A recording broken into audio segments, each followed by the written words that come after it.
তো হ্যালো বন্ধুরা, তোমরা দেখতে পাচ্ছ যে এখন বাগানে জল দিচ্ছি। আর এই যে বাঁধাকপি গাছগুলো জল খুব দরকার, এই গরম পড়ে গেছে, জল খুব চাইছে।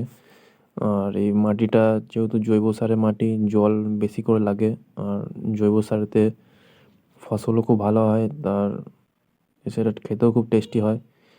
আর চারধারে দেখতে পাচ্ছি অল্প অল্প করে পেঁয়াজ দিচ্ছি, চারধারে গাঁদা ফুলের গাছ, এইখানে অল্প করে শাক দিয়েছি।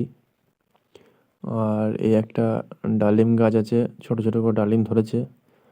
আগে একটা বড় পাড়া ডালিম ছিল, ওই যে প্লাস্টিক দিয়ে বেঁধে রেখেছি যাতে হনুমানের অত্যাচার যেন না হয়, হনুমান এসে সব ছিঁড়ে দিয়ে পালায় এগুলো। এই যে আজকে যেমন যেটা তুলেই নিয়ে, নাহলে কোন দিন এটা হনুমানের পেটে চলে যাবে। সাইজটা বেশ ভালোই হয়েছে, কারণ কি আমাদের মাটিতে বেদানা মোটামুটি ভালোই হয়, খারাপ হয় না। আর এইখানে একটা আছে, এটাও তুলে নিই, নাহলে কোনদিন এটাও দেখবো হনুমানে ছিঁড়ে দিয়েছে বা ফেলে দিয়েছে। খায় না ওরা, ছিঁড়ে দিয়ে ফেলে দিয়ে পালায়, বেশিরভাগ নষ্ট করে বান্দরতে হনুমানেতে, ওই জন্য পেরেই নিচ্ছি।